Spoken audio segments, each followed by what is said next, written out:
Good morning and welcome everyone in social science class. Today we will start a new lesson of the history and the name of the lesson is Turkish invasion in North India. In this lesson we will discuss about the invasion of the Mahmud Ghazni and the Muhammad Ghori in northern India and their impact, and also we will discuss about the first and the second battle of the terrain in between the Prithviraj Chauhan and the Muhammad Ghori. So let's start our lesson. Many small kingdoms emerged, powerful in the different part of India, but their rule was limited to the specific region. The frequent war among the Rajput resulted in the political disunity in North India, and this attracted the invasion by the Turks. Abbasid Caliph of Baghdad recruit the Turk as a guard and professional soldier. Here you can see in this map the empire of the Abbasid Caliph in the 8th century. But by the end of the 9th century, the power of the Caliph weakened. Turks slowly took over the power and became the governor of the provinces. Some of them asserted their independence from the Khalifa, and one Turkish governor named Al-Taghin conquered Ghazni in Afghanistan and started a new lineage of rulers known as the Ghaznavis. So in this map we can see here is the Afghanistan and this is the small territory or the kingdom of Al-Taghin in Ghazni. After the Al-Taghin, the throne of the Ghazni was succeeded by Subuktuggin, and after him his son became Mahmud Ghazni became the ruler of the Ghazni. So Ghazni was a small kingdom in the Afghanistan, and Mahmud Ghazni ascended the throne in 998 CE.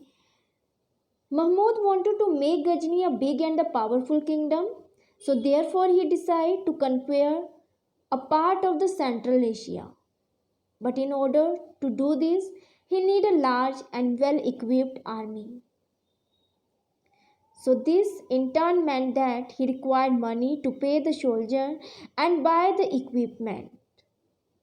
So he heard that the neighbor country India was extremely rich. So he attracted with the great wealth of the India. And he invaded India 17 times in 27 years from 1000 to 1027 CE.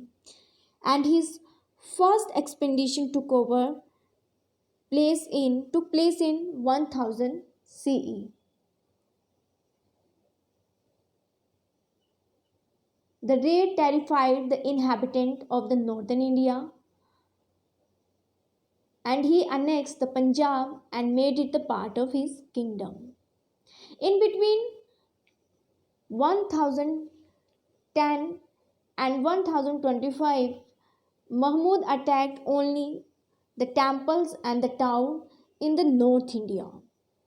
He heard that there was a much gold and jewelry kept in the big temples in India. So he destroyed the temple and took away the gold and the jewelry. So there are some name of the temple which was plundered by the Mahmud Ghazni, that is the Nagarkot in Kangra in 1009, then Thaneshwar in Haryana, Mathura and Kannauj in Uttar Pradesh.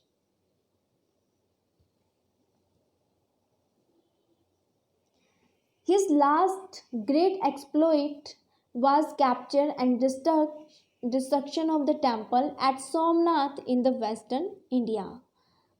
This is the temple of the Somnath that was plundered and destroyed by the Mahmud Ghazni in 1025 CE, and it is situated in Gujarat. Destroying temple had another advantages also. He could claim as he did that he had obtained the religious merit by destroying idols. It means to say that many historians are in opinion that the main objective of the Mahmud Ghaznavi was to destroy the temple to propagate the Islam and gain the popularity among the Muslim. Now let's discuss about the effect of the Mahmud Ghazni in North India. Mahmud invasion exposed the weakness of the Indian dollar. Trade interest also attract the many Muslim to settle in India. Destruction of the valuable and the artist, temple and the idol was the great loss of the Indian heritage. And this period also saw the development of the close cultural interaction between India and the Islamic. Although Mahmud was so destructive in India, in his own country he was responsible for building beautiful mosque and the library. And he was also the patron of the famous Persian poet Firdausi and the Al-Burani. Firdausi has wrote the epic poem Shahnama, which means the epic of the king, in which he mentioned the Mahmud as a liberal king. And Mahmud also sent the Central Asian scholar Al-Burani to India, and he wrote a book named Kitab al-Hind, which is also known as the Tarikh-e-Hind. Al-Burani lived in India for many years, and finally he wrote this excellent book. In this book, he described the India country and the condition of the people. Now we will discuss about the Mahmud Ghori. Mahmud Ghori was the ruler of the small kingdom of the Ghor in Afghanistan. He conquered Ghazni. He placed it under the charge of his brother and decided to turn his attention toward India to expand his empire.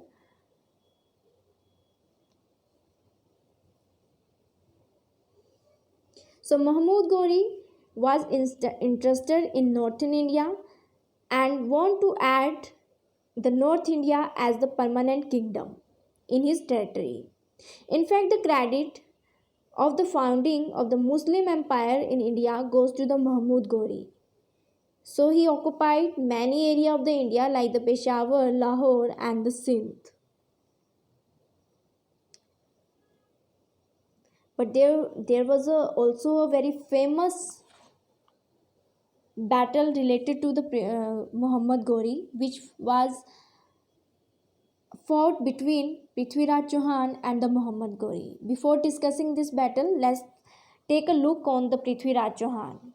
So Prithviraj Chauhan was a Rajput warrior king of the Chauhan or the Chahmana clan of the rulers who established their strongest kingdom in the Rajasthan. He controlled much of the present day Rajasthan, Haryana, Delhi, and some part of the Punjab, Madhya Pradesh, and the Uttar Pradesh, and his capital was located in Ajmer. Because Mahmud Ghori already occupied Peshawar, Lahore, and Sindh, now he want to move toward the Delhi, and at that time the Prithviraj Chauhan was the king of the Delhi. So he tried to stop him, and this turned into the battle of the Tarain. So first battle of the Tarain was fought in between Muhammad Ghori and the Prithviraj Chauhan in 1191 CE in the field of the Tarain. So Tarain is located in the Haryana. In first battle of the Tarain, Muhammad Ghori was defeated by the Prithviraj Chauhan, but in next year, in the second battle of the Tarain, that was fought again between the Muhammad Ghori and the Prithviraj Chauhan in 1192, Prithviraj Chauhan was get defeated by the Muhammad Ghori, and after defeating the Prithviraj Chauhan, Muhammad Ghori captured the Delhi and Ajmer and thus laid the foundation of the Muslim rule in India. But his dream of establish An Islamic empire would have been incomplete without conquering the Kannauj. So, Mahmud Gori also defeated the Jayachandra, the ruler of the Kannauj, in the Battle of the Chandwar in 1194. And after defeating, Mahmud Gori occupied the Kannauj and the Banaras. So Mahmud Gori, because he had no child of his own, he put his territory under the charge of his trusted slave and the general Kutubuddin Aibak, and he died in 1206.